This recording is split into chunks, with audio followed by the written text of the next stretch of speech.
Soul. How can we even begin to talk about this movie? Its core message tries to answer just one of the deepest questions a person can ask themselves. What is the purpose of life? And the narrative does an amazing job showing us a possible way to answer this question. But the movie also shows the conflict between expectations and dreams on one side, with real life and being present on the other side in a way that is much more delicate and discreet than just using words. Hi everyone, I'm Pedro Luferson, and yeah, today we're talking about the colors in the movie Soul. We'll be discussing some technical aspects and how the colors of the movie sometimes explicitly and sometimes discreetly draw parallels with the narrative and the core message of the movie, conducting the story in their own way that once we realize it, we can see how much intention was behind every artistic choice. So let's dive in. When we think about colors in a Pixar movie, the answer that immediately comes to mind is almost always going to be Inside Out, and that makes perfect sense. So let's briefly talk about it just to give some context of how colors can impact the movie. The characters in Inside Out, their outfits, the color of the marbles, the props, the environments, they all scream how the colors are associated with the emotions and how they play a role in the narrative. It is an integral part of the movie, and even though they barely talk about the colors themselves, the movie makes it more than clear that yellow is joy, blue is sadness, and so on and so forth. We see the color and we immediately know what it means and the purpose in the current scene. But we also have two colors that are not associated with any emotion. The purplish pink that often works as a neutral background color, and the other color is actually black. We see in the pit of lost memories, the coat Riley puts on, and when the control pad is becoming unaffected by emotions. It symbolizes nothingness, hopelessness, and the despair Joy and Riley are feeling. The use of black is much more subtle than the glowing colorful marbles, but it's just as important and impactful. And I believe that the colors in Soul fall into a similar category. You see, we don't even have to go too far to see what the colors of the movie are. They are on the logo, yellow and blue. A very classic interaction of complementary colors. Although blue is arguably the color of the movie, yellow is just as important. But just to keep you hooked, these are not the only narrative relevant colors in the movie. Just wait and see. But let's start with blue. We can see an abundance of blue in almost everything associated with the grid before. We often have some elements of pink and purple to give some variety to the environment, but the base color of it all is undeniably blue. Also in the zone, blue is the predominant color, but again with the occasional pink and purple to make the landscape not simply monochromatic. Even the Jerrys and Terry with their powers, we see the mostly blue palette with hints of pink just to soften them. But what about yellow? Where is it? Well, it's the color that appears the least on the logo, and it's the color that takes us the longest to realize it's a very important part of the movie. In opposition to blue being the dominant color in the grid before, yellow is mostly found in the world of the living. The whole movie happens in the expanse of a single day. We start around noon, and the final scene of the movie is, we can only assume, in the very next morning. But the growth of the movie happens in an afternoon, dusk, and the beginning of the night. That was a very smart decision because as time passes, the yellow from the sun setting gets stronger and stronger, intensifying the atmosphere of the physical world. Okay, the movie has sunlight, but what on earth these colors have so much to do with this story beyond suggesting the different atmospheres of these two worlds? They are just environment lights to differentiate these two different places, right?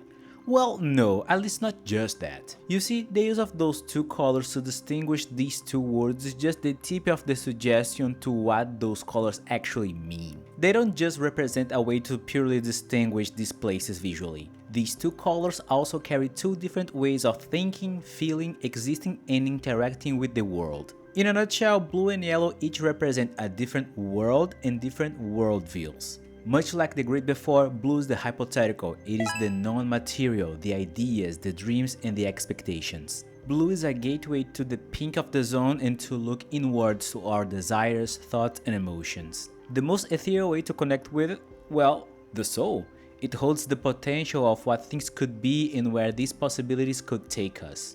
But yellow, on the other hand, is the opposite. It's not about what it could be, it is about exactly what things are right now. It's about real life, real concernings, and real events. Yellow is about being present and feeling the present. And when we realize that and associate these characteristics with these colors, we see how these colors and therefore these worldviews interact throughout the whole movie. Now here's what we're gonna do. To show that these yellow and blue interactions are not just in my head, let's take a look at some stills from the movie in chronological order of appearance to see how this contrast intensifies and how specifically in the beginning it is very subtle and easy to miss. But before that, I need to talk about the interactions between sunlight and external shadows in open spaces. Sunlight is mostly white or yellowish, that's easy to understand. But something that most people don't realize about shadows, specifically shadows during the day and outdoors, is that they are not just darker tones of whatever object is underneath them. During the day, all shadows have a bluish hue because of the blue from the sky. It is very easy to miss because we are so used to it. We can see that blue is everywhere when it comes to natural daylight, and that's what the movie takes advantage of. Seemingly gray, but actually desaturated blue shadows. That as the movie goes, get more and more saturated, don't forget that. Throughout the single day, the movie uses yellow sunlight and blue shadows to naturally incorporate these colors into the narrative. Now let's see how they actually apply their meaning in the movie. Joe is surrounded by blue basically throughout the whole story, and it makes perfect sense. As I said, blue here is all about the ideas, dreams, expectations, thoughts, emotions, and the ethereal. And Joe's connections with music is basically the combination of all of those things. Not to mention that Joe's journey is all about dreams, purpose, life, and experience, obviously. Music makes him dream, almost float, taken by the notes. And that is when we see a pale blue light coming from the window behind him as he teaches and also as he plays piano for his students. That again, it's very desaturated, but throughout the movie it's gonna get stronger and stronger. Just in the beginning it's very discreet.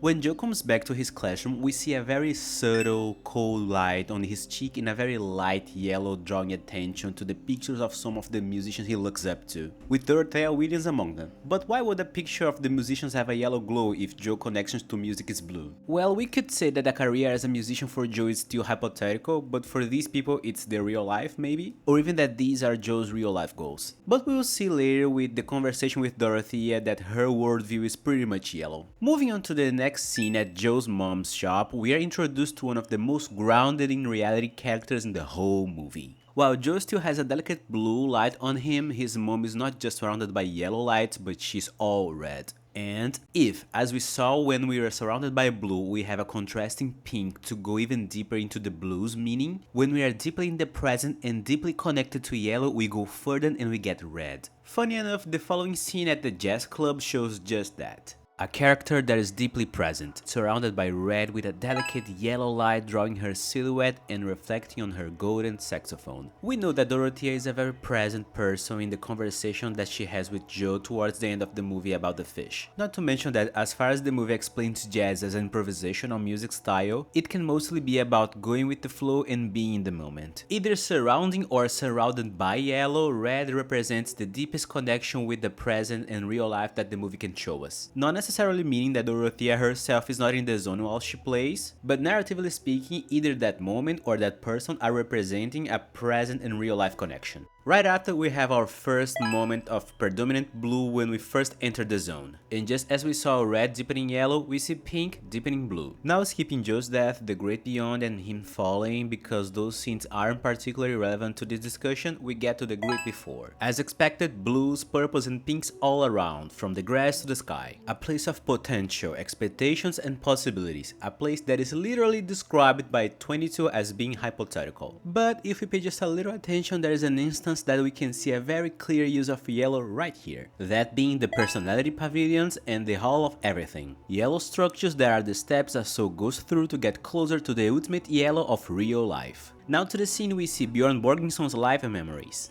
We see his accomplishments, his prizes and other milestones that he had throughout his life, all flooded by yellow lights. And we even have a red curtain on the corner here. But when we see Joe's memories, they are all blue and mostly quieter with a melancholic feeling. And at least in this moment, we see these memories as a testimony of an unfulfilled life. A life with very little going on besides longing, imagining, desiring and dreaming. Deprived of real meaningful moments. He was so inside his own head, so immersed in blue, that in a way his life seemed even hypothetical. At least that's what the movie wants us to think at that moment. When we get to the zone, we see another example of pink being used as a supporting color to blue, both to create some visual contrast and also to emphasize how in this blue environment the ethereal and dreamlike aspect is intensified. We're gonna say bye to the great before for now and let's go back to the world of the living. And let's talk about my favorite part of this color narrative. In a few moments, after establishing this color dichotomy, if we look closer we can see that there is another color that plays a very discrete role in this movie. We could even compare it to the neutral purples and pinks of the Inside Out movies I pointed before. If the two main colors in Soul are yellow and blue, we get those mixed together and we obviously get a middle ground in the shape of green, and that's the role it plays. In the middle ground of these contrasting hues, green exists discretely, but essentially nonetheless. If yellow and blue represent opposing ideas, green is quite literally a neutral zone between the two, neither here nor there. It appears when we are either lost between the two worldviews of the movie, or to show that we are in the place of metaphorical or literal movement and transition. It can both be a place to disconnect and emerge from. We see a heavy use of green in three particular moments, relatively neutral moments that don't have a heavy use of blue or yellow and show the characters in a weird place of actual movement and contrasting disconnection with the movie two main worldviews. And for that reason, I call it transitional green. But now for the first scene that shows it. The first scene is when 22 and Joe wake up in the hospital. They don't know what happened, they don't know what to do, and they are completely confused and overwhelmed. When they leave their room in the hospital, the corridor's walls are all distinctively green and the elevator is completely immersed in dark green lights and hues. They are narratively in a micro space between the world of the souls they just left and the world of the living outside the hospital. In other words, they are between blue and yellow. Even the colors on the hospital walls change to yellow when they are closer to the quote-unquote real world. Once you get out of the hospital, our duo is hit by sunlight. It's early in the afternoon, so the light is closer to white than it is to yellow. Also in a way to say that this much real life is simply too overwhelming to 22. We arrive at Joe's apartment and here we have one of my favorite setups to ambient light in the whole movie. We'll talk about it in just a second. Shortly after that, 22 leaves the apartment and sits down to talk to Connie. Here we have a dim light coming from the top that has a very discreet blue hue and Connie who is dressed in blue and grey. And this is the first moment with 22 that we see the story tell this color dichotomy as the first step to her growth as a character. As Connie starts playing, the subtle blue is replaced by a slightly stronger but still subtle yellow sunlight, with a nice contrast between Connie's blue clothes and her golden trombone. Connie herself is in the zone as written in the movie script. So you would think that there should be a more emphasis on blue, right? But that moment is not just about Connie, it's also about 22, and for 22 this is a moment of intimate connection with real life, and that's why the focus is on the yellow light. Back to Joe's apartment, let's talk about the light sources in there. Here we have two main light sources. This blue window providing us with blue light and this large window as a source of a lot of sunlight in the foreground. Two windows in opposite directions and emitting two different colors. And they are being used to show us the direction each one of our characters is leaning into as they talk and interact. 22 has still some blue light on her, but as she starts questioning Connie's motivations, she literally stands in front of a yellow light source. She is physically and metaphorically getting closer to yellow. Joe, on the other hand, in the opposite side of the room and closer to the other window, has a teeny tiny bit of blue on his fur, more visible on his back fur. Going back to the hospital just one more time, just before we see Terry appear, we get a glance at the corridors again, but instead of green by itself or green with yellow, we actually see mostly blue on the walls with green far on the background. Which is a bit weird considering that we are revisiting a place, we are being shown a corridor that we haven't seen before. But just like the first time we were here, it's not about perfect color continuity. Just like it was used to show 22 going from the green limbo to the yellow real life, this is about Terry, a character who is a universal non-material construct from the world of the souls entering the world of the living, coming from blue, passing through green, and getting to yellow. It is super quick and easy to miss, and I actually only noticed when I was doing the research for this video.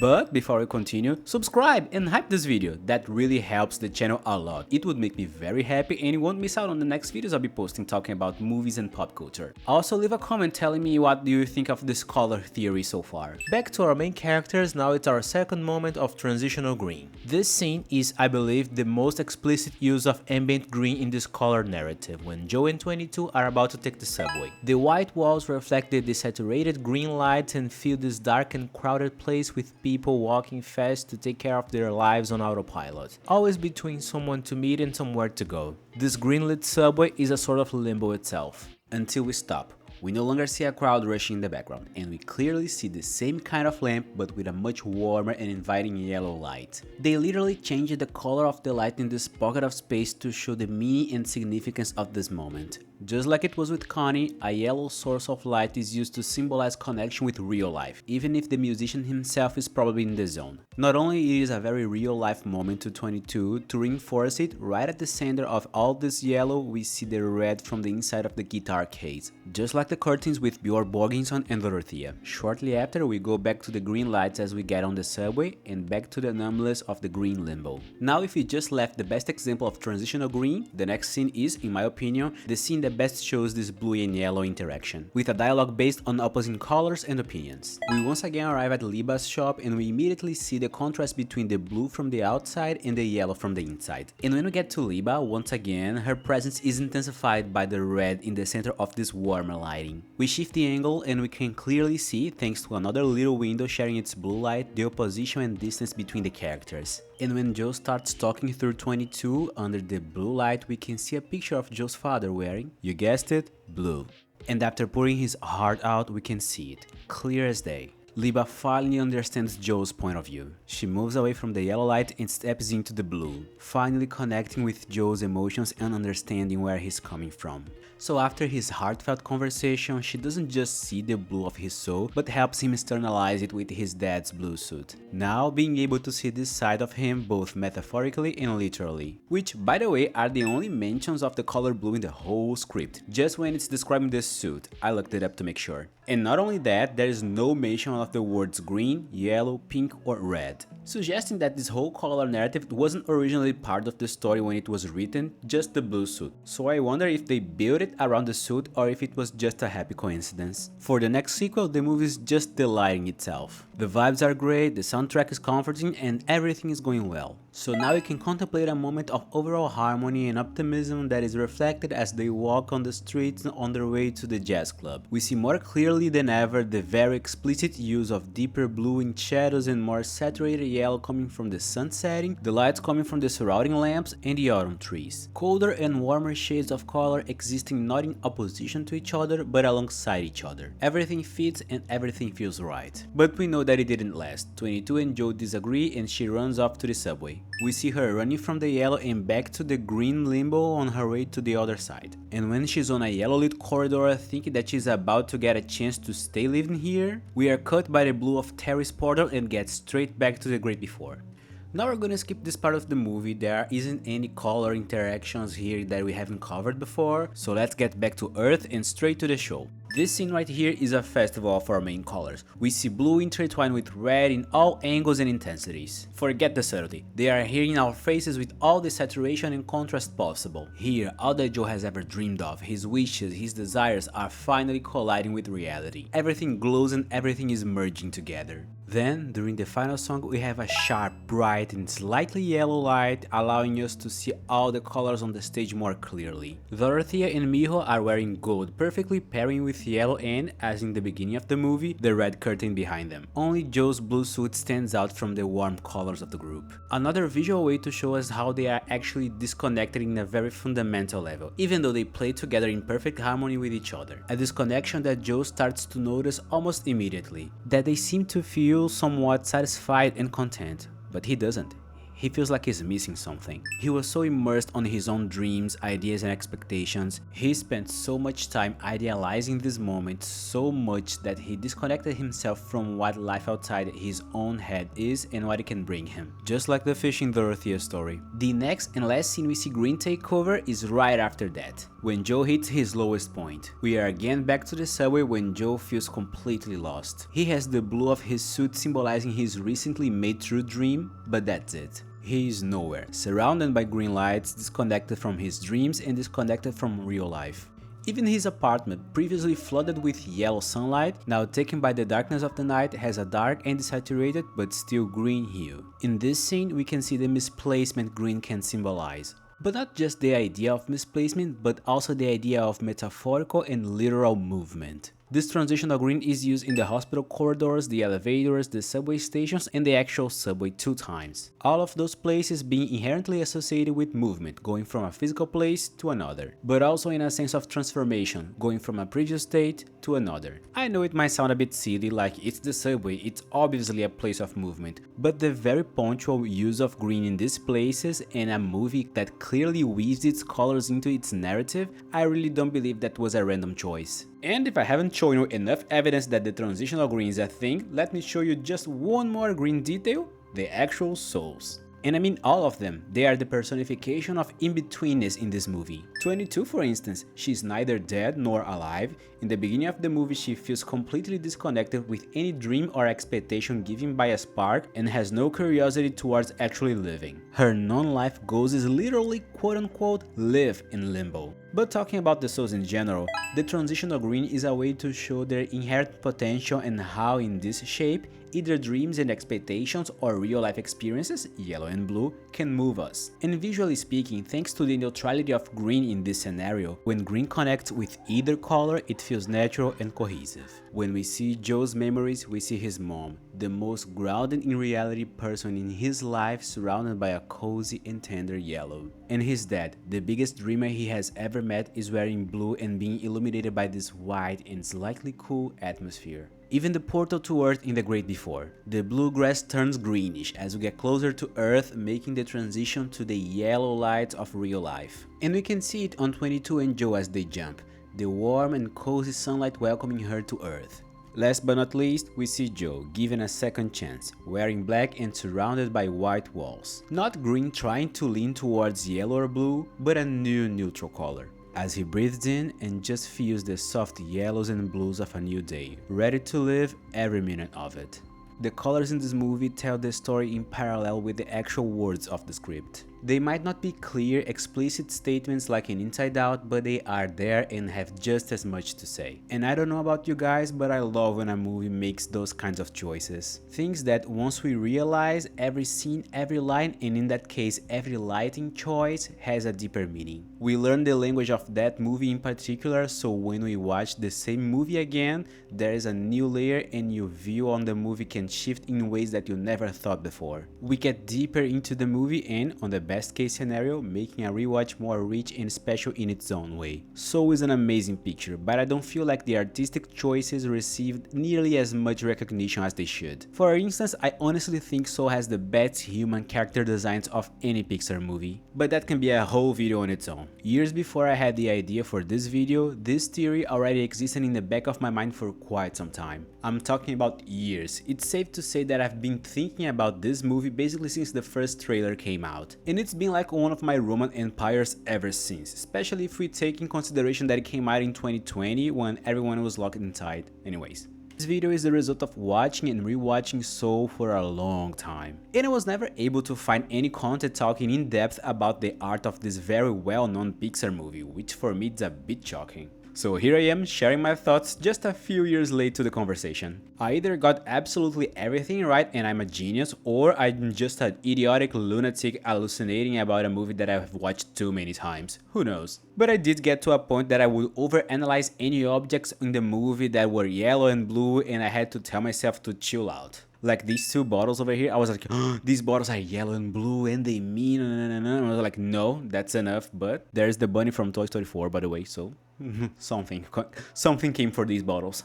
But anyways, leave a comment down below if any of those things that I just said make sense to you, and what are your takes and opinions. Tell me what other movies would you like to hear me talk about, leave a like and subscribe to not miss out on the next videos, and hype this video too. All of those things help a lot. Also share this video with someone that likes Soul and Pixar movies, and that's it for today. See you in the next video and bye!